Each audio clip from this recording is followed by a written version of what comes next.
आपकी जानकारी के लिए बता दूं, डीडीयू देहरादून विश्वविद्यालय के छात्र सभा अध्यक्ष हैं। और सबसे पहले तो मैं आज़म नबी आज़ाद का स्वागत करता हूं। आजकल सबसे बड़ी जो प्रॉब्लम इशूज हो रहे हैं आजकल हमारे कि जो स्कॉलरशिप और नॉन नेट के जो पीएचडी के हमारे स्कॉलर हैं उनकी वो ना मिलना, समय से मिलना, ये सरकार जब से आई है तब से ये बिल्कुल ही पहले पर मंथली आ जाती थी, अब नहीं आ रही है। तो ये सबसे बड़ा मुद्दा हमारा है। अच्छा, एक सवाल आपसे थोड़ा सा ये कर लिया जाए, आप यूपी से हैं, प्रॉपरली आपका जो पैतृक गांव है यूपी में है और आप देहरादून में आप पढ़ाई कर रहे हैं और वहीं से जो है आपकी लीडरशिप की यानी शुरुआत हुई है, तो क्या कुछ अंतर लगता है उत्तराखंड की यानी और यूपी की पढ़ाई में, ऐसा कुछ नज़र आया? कि सर यूपी में सबसे ज़्यादा एक तो हमारे इदारे, तालीमी इदारे बेहद कम हैं और हमारे ज़िला सहारनपुर में कोई ऐसी यूनिवर्सिटी नहीं है जैसे जवाहरलाल नेहरू यूनिवर्सिटी दिल्ली में है। और यहाँ पे एक ऐसी यूनिवर्सिटी होनी चाहिए जहाँ स्कॉलरशिप के बेस पे बच्चे पढ़ाई कर सकें।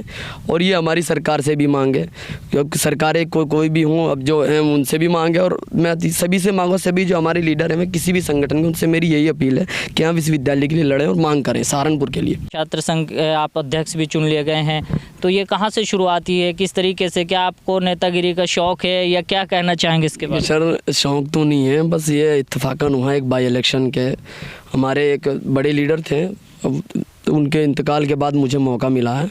तो ये इत्तेफाकन ही हुआ है और खिदमत का मौका दिया है साथियों ने, उनका शुक्रिया है, खिदमत कर रहे हैं। तो आपके बारे में बहुत सारे लोग शिकायत करते रहे थे। हमने जेएनयू के बारे में एक बयान दिया था और उस पर कोई ये काजल सैनी है, इन्होंने ट्वीट किया है, यह कुछ नहीं करता। मैं पढ़ के सुना रहा हूँ। मैं साइंस के स्टूडेंट्स हूँ, मुझे फुर्सत नहीं है, लाइब्रेरी से आज ट्विटर अपलोड करना पड़ा।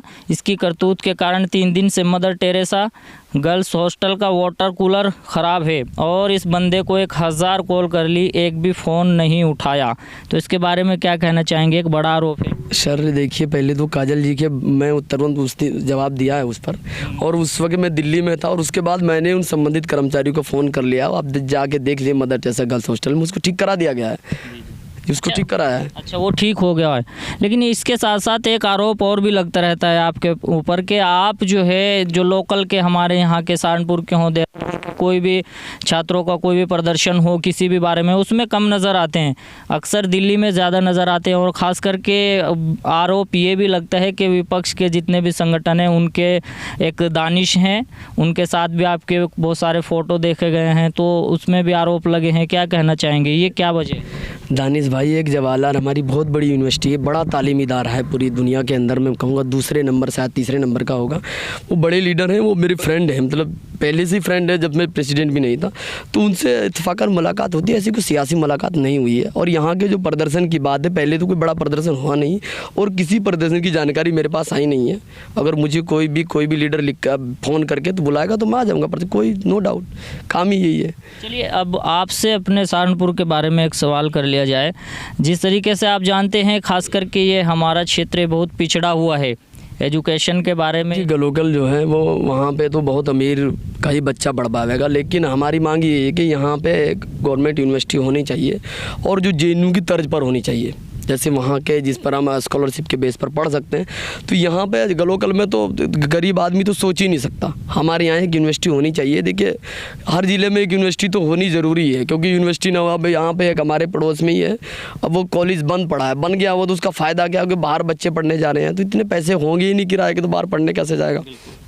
देश में ऐसे कानून लाए जा रहे हैं जिनकी आवश्यकता नहीं है, ज़रूरत नहीं है। बहुत सारे ऐसे कानून हैं और फिर मजबूरन उन्हें वापस भी लेना पड़ रहा है। सबसे पहले आप ये बताइए, क्या लगता है आपको ये कानून वापस लेने से बीजेपी को फ़ायदा होगा? 2022 में उत्तराखंड में, उत्तर प्रदेश, मणिपुर, गोवा और पंजाब में इलेक्शन है। अब इलेक्शन का दौर है और इलेक्शन के दौर में वापस ले रहे हैं इनको, क्योंकि इन्हें लग रहा था कि ये जब कानून गलत था तो पहले वापस ले लेना चाहिए था।